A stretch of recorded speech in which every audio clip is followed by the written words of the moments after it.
बंधु मानी 3 मार्च 2026 एही दिन पड़ुछि दोल पूर्णिमा एवं एही दिन लागिबाकु जाउछि वर्षर प्रथम चंद्रग्रहण।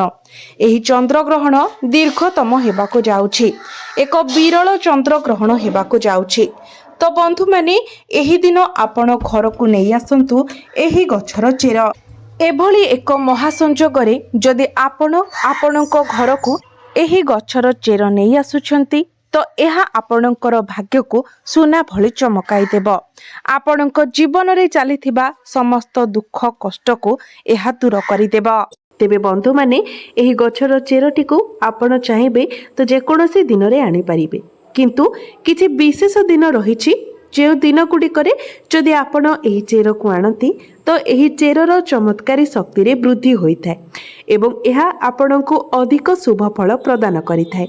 तेणु जदि किछि विशेष दिन रे आपण एही चेर को आणुछंती तो आपणको यह अधिक लाभ प्रदान करि पारिबो। आपण एही चेर को निजर घर को नहीं आसंतु। बंधु माने आजिर एही वीडियो रे म आपणको जे चेर विषय रे कहिबाकू जाउछि तो एही जे गछटी होइथाय ताहा हमको बहुत साधारण बोली माने होइथाय, कारण एही गछटी बहुत सहजरे प्रत्येक स्थान रे मिल जाय थाए। आमे समस्ते एही गछ सहित परिचित अटे एवं एही गछ आम पाई बहुत साधारण मध्य अटे, मात्र एहार गुण असाधारण अटे जहाँकि आम समस्तंको जणा नथाए। बंधु माने जदि आपण थरे भी एहार चमत्कारी गुण जानि जानती तो निश्चित भाबरे एही गछटी को आपण आ साधारण गछ बोली भाबिबे नाही, कारण एहा आपणक जीवन को संपूर्ण भाबरे बदलाई देबो। बंधु माने आम जीवन रे गछलता मानकर बहुत अधिक महत्व रही थाए, कारण एपरी किछि वृक्षलता रही थांती जे माननको आमे देवी देवता भले पूजा करिथाउ, से माने आम पई देवतुल्य होई थांती। एही गछ गुडी को पूजा करबा द्वारा आमको आमर मनस्कामना पूर्ण करिबारे बहुत सहायक होई थाए एवं एपरी किछि अनेक गछ रही थाए जे गुडिक औषधीय गुण रे भरी होई रही थाए एवं आमर जीवन रक्षा करिबारे मध्य सेही गछ गुडिक आमर अनेक उपकार करिथांती। तो वृक्षलता माने निश्चित भाबरे आमको अनेक गुडिए चमत्कारी लाभ प्रदान करिथांती। एही दिन घर को नहीं आसंतु एही गछर चेर को। आपणक जीवन रे चलीथिबा समस्त दुख कष्ट एवं समस्यार होइजिब अंत। एहा सहित आपणकर समस्त मनस्कामना मध्य पूर्ण होइजिब। आपणक जीवन रे जे कोनोसी भी समस्या चली थाउ, ताहा धन जनित समस्या हेउ किंबा चाकिरी को नहीं हेउ किंबा व्यापार वाणिज्य को नहीं हेउ किंबा चाकिरी समस्या थाउ, एही समस्त समस्या को दूर करिदेब एही गछर चेर। अनेक प्रकारर रोग बाध्यरु मध्य एहा आपणको रक्षा करिथाए। सेथिपाई आपण माने भिडियोटी को स्किप न करी शेष पर्यंत निश्चय देखंतु। तेबे बंधु माने भिडियोटी रे आगो को बढ़िबा पूर्वरु भिडियोटी को लाइक करी चैनलटी को सब्सक्राइब करि दियंतु एवं कमेंट बॉक्स रे भक्ति एवं श्रद्धार सहित जय मां लक्ष्मी निश्चय लिखंतु। तेबे बंधु माने एही गछटी सहित आपण माने समस्ते भल भाबरे परिचित देबे एवं एही गछटी को एक साधारण गछ भाबी एहाको आपण अणदेखा मध्य करि देइथिबे। एमिति कि जदि आपणकर घर पाखरे एही गछ उठिथिबो तेबे आपण एही गछ को अनाबना गछ भाबी ओपाडी की फोपाडी मध्य देइथिबे। तेबे बंधु माने आपण माने जानि रखिबा उचित जे एहा कोनोसी अनाबना गछ नुहे, एहा एक एपरी चमत्कारी गछ जेउथिरे भगवान शिव शंकर, भगवान शनिदेव एवं मां लक्ष्मीकर वास होइथाए। एमिति कि एही गछर मूलरे मां गंगाकर मध्य वास होइथाए। तेबे आपण जदि एही गछर तांत्रिक एवं आयुर्वेदिक गुण विषय जानि नेबे तेबे आपणको पाई मध्य एही गछटी अत्यंत मूल्यवान होइजिबो एवं एही गछटी को आपण मध्य निजर दिनचर्या रे व्यवहार करिबाको लागिबे। जदि आपण निज जीवन रे दुख, दारिद्र्यता, कष्ट एवं अनेक गुडिए समस्या पाई चिंतित अछंती तेबे एही गछर व्यवहार करी आपण से समस्त समस्या रो मुक्ति पाई पारिबे। तेबे सरल भाषा रे कहिबाकू गले जदि आपणक जीवन रे धन जनित समस्या देखा जाउछि, धन जनित समस्या को नै आपण चिंतित अछंती, ତେବେ ଏହି ଗଛକୁ ଯଦି ଆପଣ ସଠିକ ଭାବରେ ସାଧନା କରିନେବେ ଅର୍ଥାତ୍ ଏହି ଗଛ ସହିତ ଜଡିତ ଉପାୟ ଗୁଡ଼ିକୁ ଆପଣ ସଠିକ ଭାବରେ କରିନେବେ ତେବେ ନିଶ୍ଚୟ ଭାବରେ ଆପଣଙ୍କୁ ମା ଲକ୍ଷ୍ମୀଙ୍କର କୃପା ପ୍ରାପ୍ତ ହେବ ଏବଂ ଆପଣଙ୍କ ଜୀବନରେ ଚାଲିଥିବା ସମସ୍ତ ଧନଜନିତ ସମସ୍ୟାର ମଧ୍ୟ ସମାଧାନ ହୋଇଯିବ ଏବଂ ବିଭିନ୍ନ ଦିଗରୁ ଆପଣଙ୍କର ରୋଜଗାର ହେବ, ଯାହା ଫଳରେ ଆପଣଙ୍କର ଆର୍ଥିକ ସ୍ଥିତି ମଧ୍ୟ ଧୀରେ ଧୀରେ ସୁଦୃଢ ହେବାକୁ ଲାଗିବ। ଏମିତିକି ଯଦି ଆପଣ ଶତ୍ରୁଙ୍କ ଦ୍ୱାରା ପୀଡ଼ିତ ହେଉଛନ୍ତି, ଶତ୍ରୁଜନିତ ସମସ୍ୟାର ସମ୍ମୁଖୀନ ହେଉଛନ୍ତି, ତେବେ ସଠିକ ଭାବରେ ଏହି ଗଛର ସାଧନା କରିନେବା ଦ୍ୱାରା ଭଗବାନ ଶନିଦେବଙ୍କ କୃପାରୁ ଆପଣଙ୍କୁ ଶତ୍ରୁ ପୀଡ଼ାରୁ ମଧ୍ୟ ମୁକ୍ତି ମିଳିବ। ଏମିତିକି ଅନ୍ୟ କିଛି କାରଣ ପାଇଁ ଯଦି ଆପଣ ନିଜ ଜୀବନରେ ଚିନ୍ତିତ ଥିଲେ, ଆପଣଙ୍କର ଭାଗ୍ୟ ଆପଣଙ୍କର ସାଥ ଦେଉନଥିଲା, ତେବେ ଆପଣଙ୍କୁ ସଠିକ ଭାବରେ ଏହି ଗଛଟିର ସାଧନା କରିବାକୁ ହେବ ଏବଂ ପ୍ରଭୁ ଭୋଳା ଶଙ୍କରଙ୍କର ଆଶୀର୍ବାଦ ମଧ୍ୟ ପ୍ରାପ୍ତ କରିବାକୁ ହେବ। ଏବଂ ଆପଣ ଯଦି ପ୍ରଭୁ ଭୋଳା ଶଙ୍କରଙ୍କୁ ପ୍ରସନ୍ନ କରିନିଅନ୍ତି ତେବେ କାଳ ବି ଆପଣଙ୍କର କିଛି ଅସୁବିଧା କରିପାରିବ ନାହିଁ, କାରଣ ଭଗବାନ ଭୋଳା ଶଙ୍କର ହେଉଛନ୍ତି କାଳର କାଳ ମହାକାଳ। ତାଙ୍କର ଆଶୀର୍ବାଦ ଯାହାକୁ ପ୍ରାପ୍ତ ହୋଇଥାଏ କୌଣସି ବି ଶକ୍ତି, ଦୁନିଆର କୌଣସି ବି ଶକ୍ତି ତାର କିଛି ବି କ୍ଷତି କରିପାରିନଥାଏ।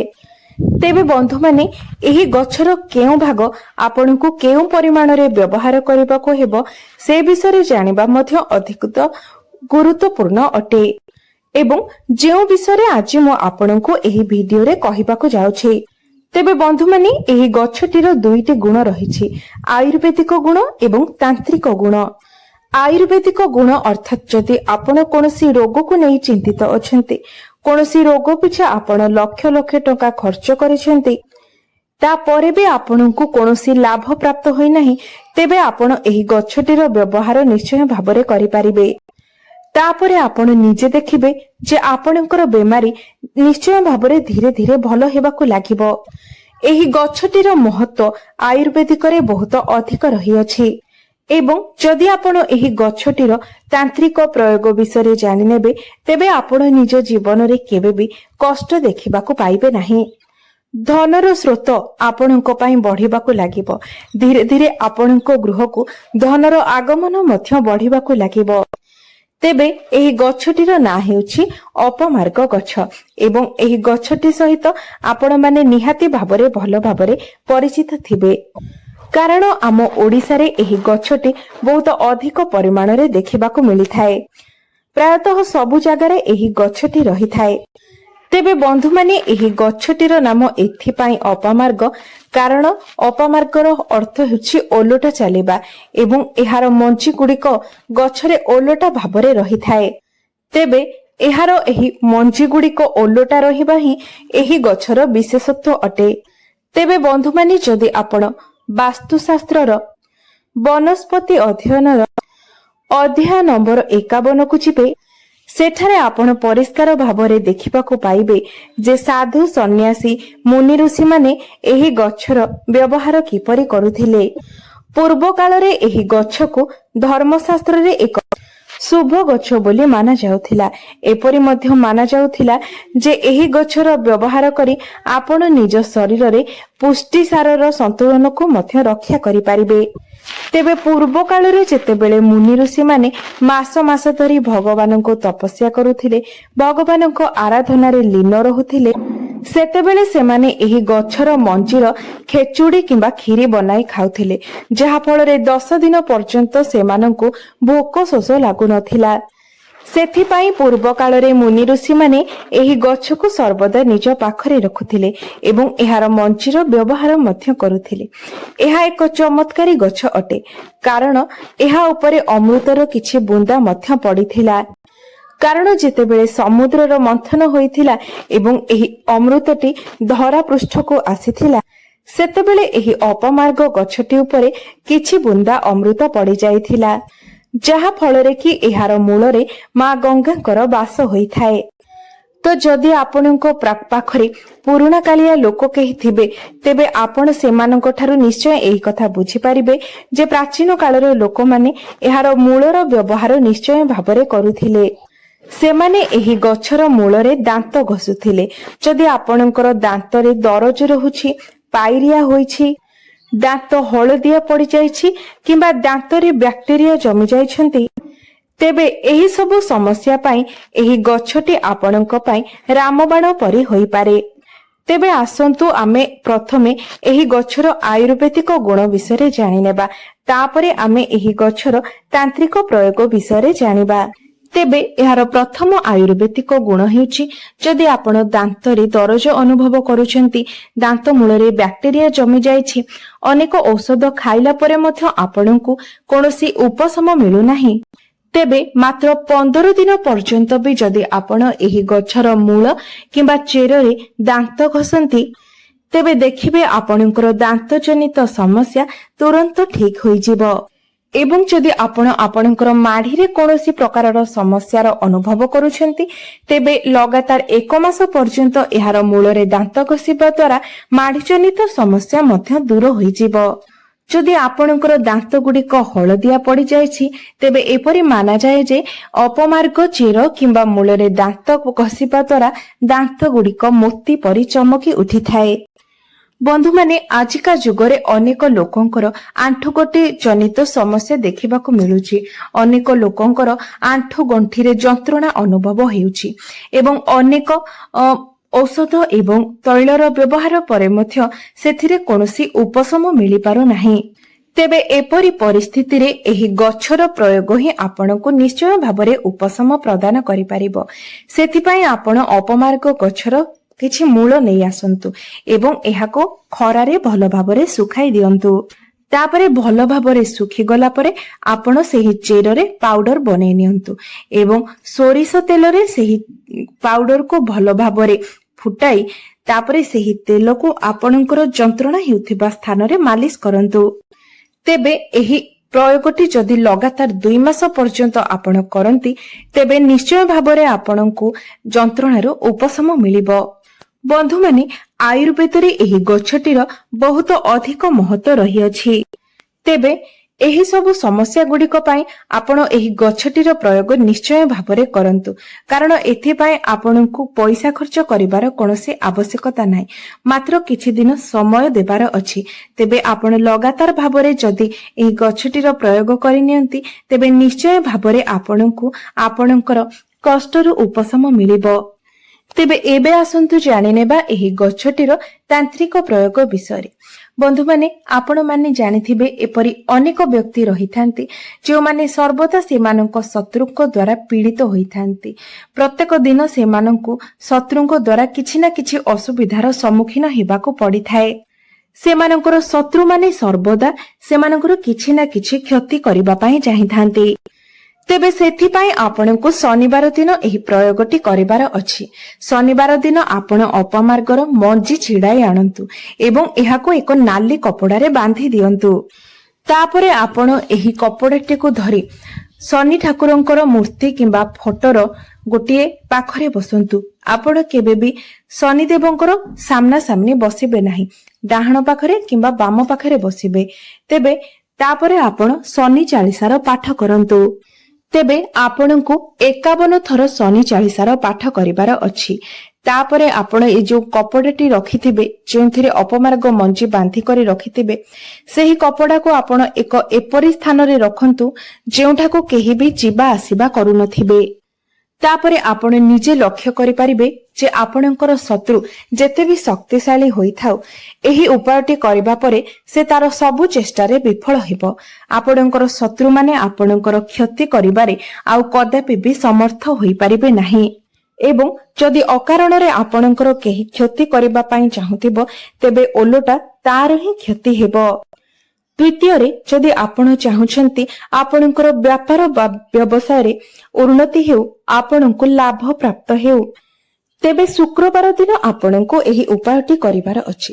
ଶୁକ୍ରବାର ଦିନ ଆପଣ ଏହାର ମଞ୍ଜିକୁ ଛିଣ୍ଡାଇ ଆଣନ୍ତୁ ଏବଂ ଲାଲ କପଡାରେ ବାନ୍ଧି ତା ଉପରେ କିଛି ସିନ୍ଦୁର ରଖିଦିଅନ୍ତୁ।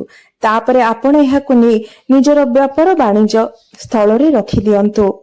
ଯେଉଁଠାରେ ଆପଣ ପଇସା ରଖୁଛନ୍ତି, ସେହି ଡ୍ରରେ ଆପଣ ସେହି କପଡାଟିକୁ ରଖିଦିଅନ୍ତୁ। ଦେଖିବେ ଧୀରେ ଧୀରେ ଆପଣଙ୍କର ବ୍ୟାପାର ବାଣିଜ୍ୟରେ ଲାଭ ହେବାକୁ ଲାଗିବ ଏବଂ ଧନର ବୃଦ୍ଧି ହେବାକୁ ଲାଗିବ। ତୃତୀୟରେ ଯଦି ଆପଣଙ୍କୁ ଲାଗୁଛି ଯେ ଆପଣଙ୍କ ପଛରେ ଭୂତ ପ୍ରେତର କିଛି ପ୍ରଭାବ ରହିଛି, ଆପଣଙ୍କୁ ଭୂତ ପ୍ରେତ ଜନିତ ସମସ୍ୟାର ସମ୍ମୁଖୀନ ହେବାକୁ ପଡୁଛି କିମ୍ବା ଆପଣଙ୍କ ଉପରେ ତନ୍ତ୍ର ମନ୍ତ୍ରର ପ୍ରୟୋଗ କରାଯାଇଛି, କୌଣସି କଳା ଯାଦୁର ପ୍ରଭାବ ରହିଛି, ତେବେ ଆପଣ ନିଶ୍ଚୟ ଭାବରେ ଏହି ଉପାୟଟିର ପାଳନ କରନ୍ତୁ। ଏହି ଉପାୟଟି କରିବା ପରେ ଆପଣଙ୍କ ଉପରେ କୌଣସି ବି ନକାରାତ୍ମକ ଶକ୍ତିର ପ୍ରଭାବ ପଡିବ ନାହିଁ। ତେବେ ସୋମବାର ଦିନ ଆପଣ ଗୋଟିଏ ଅପମାର୍ଗ ଗଛ ଉପାଡ଼ି ଆଣନ୍ତୁ ଏବଂ ଏହାର ମୂଳଟିକୁ ଭଲ ଭାବରେ ଧୋଇ ନେଇ ଏହାକୁ ନେଇ ଆପଣ ପ୍ରଭୁ ଶିବ ଶଙ୍କରଙ୍କର ମୂର୍ତ୍ତି କିମ୍ବା ଫଟୋ ସାମ୍ନାରେ ବସି 1001 ଥର ଓମ୍ ନମଃ ଶିବାୟ ମନ୍ତ୍ରର ଜପ କରନ୍ତୁ। ତାପରେ ଗୋଟିଏ ଚାନ୍ଦିର ତାବିଜରେ ଏହାର ଚେରକୁ ପୁରାଇ ଆପଣ ନିଜର ଗଳାରେ ଏହି ତାବିଜକୁ ଧାରଣ କରନ୍ତୁ। ଆପଣ ନିଜେ ଦେଖିବେ ଯେ ଯେତେ ବି ନକାରାତ୍ମକ ଶକ୍ତି ହେଉ, ଯେତେ ବଡ଼ ବି କଳା ଯାଦୁର ପ୍ରୟୋଗ ହୋଇଥାଉ, ଆପଣଙ୍କ ଉପରେ ଏହାର ପ୍ରଭାବ କିଛି ବି ପଡିବ ନାହିଁ। ଚତୁର୍ଥ ଉପାୟଟି, ଯଦି ଆପଣ ସମାଜରେ ନିଜର ମାନ ସମ୍ମାନ ପଦ ପ୍ରତିଷ୍ଠା ବୃଦ୍ଧି କରିବା ପାଇଁ ଚାହୁଁଥାନ୍ତି, ତେବେ ଏହି ଉପାୟଟି ନିଶ୍ଚୟ ଭାବରେ ଆପଣଙ୍କ ପାଇଁ ଫଳପ୍ରଦ ହେବ। ତେବେ ଆପଣମାନେ ନିଶ୍ଚିତ ଭାବରେ ଜାଣନ୍ତି ଯେ ମଙ୍ଗଳବାରଟି ପ୍ରଭୁ ହନୁମାନଙ୍କୁ ସମର୍ପିତ ଅଟେ। ତେବେ ମଙ୍ଗଳବାର ଦିନ ଆପଣ ଏହି ଗଛକୁ ଉପାଡ଼ି ଆଣନ୍ତୁ ଏବଂ ଏହାର ଚେରକୁ ଭଲ ଭାବରେ ଧୋଇ ଶୁଖାଇ ଦିଅନ୍ତୁ। ତାପରେ ଆପଣ ଏହାର ଚେରର ଏକ ପାଉଡର ବନାଇ ରଖିଦିଅନ୍ତୁ ଏବଂ ଆପଣ ଯେଉଁ ବି ତିଳକ ମଥାରେ ଲଗାଉଛନ୍ତି, ସେହି ତିଳକରେ ଆପଣ ଏହି ପାଉଡର ଗୋଟେ ଚୁଟକି ମିଶାଇକି ତିଳକ କରିକି ଲଗାନ୍ତୁ। ଦେଖିବେ ଆପଣ ଯଦି କୌଣସି ଇଣ୍ଟରଭ୍ୟୁ ଦେବା ପାଇଁ ଯାଉଛନ୍ତି, ନିଜର ବିଜନେସକୁ ନେଇ କୌଣସି ମିଟିଂ କରିବା ପାଇଁ ଯାଉଛନ୍ତି, ତ ସେଥିରେ ନିଶ୍ଚିତ ଭାବରେ ଆପଣଙ୍କୁ ସଫଳତା ପ୍ରାପ୍ତ ହେବ। ଏହା ବ୍ୟତୀତ ଏହାକୁ ତିଳକ କରି ମଥାରେ ଲଗାଇବା ଦ୍ୱାରା ଆପଣଙ୍କ କୁଣ୍ଡଳୀରେ ମଙ୍ଗଳଙ୍କର ସ୍ଥିତି ମଧ୍ୟ ମଜବୁତ ହୋଇଥାଏ। ତେବେ ବନ୍ଧୁମାନେ, ଉପାୟ ଗୁଡ଼ିକ ଅତ୍ୟନ୍ତ ସହଜ ଅଟେ। ଆପଣ ଯଦି ନିଜର କିଛି ସମୟ ବାହାର କରି ବିଶ୍ୱାସର ସହିତ ଏହି ଉପାୟ ଗୁଡ଼ିକର ପାଳନ କରନ୍ତି, ତେବେ ଦେଖିବେ ନିଶ୍ଚୟ ଭାବରେ ଆପଣଙ୍କୁ ଏହାର ଲାଭ ପ୍ରାପ୍ତ ହେବ। ତେବେ ବନ୍ଧୁମାନେ, ମୋର ଏହି ଭିଡିଓଟି ଯଦି ଆପଣମାନଙ୍କୁ ଭଲ ଲାଗିଥାଏ, ତେବେ ଭିଡିଓଟିକୁ ଲାଇକ୍ କରି ଚ୍ୟାନେଲଟିକୁ ସବସ୍କ୍ରାଇବ କରିଦେବେ ଏବଂ କମେଣ୍ଟ ବକ୍ସରେ ଜୟ ମା ଲକ୍ଷ୍ମୀ ନିଶ୍ଚୟ ଲେଖିବେ।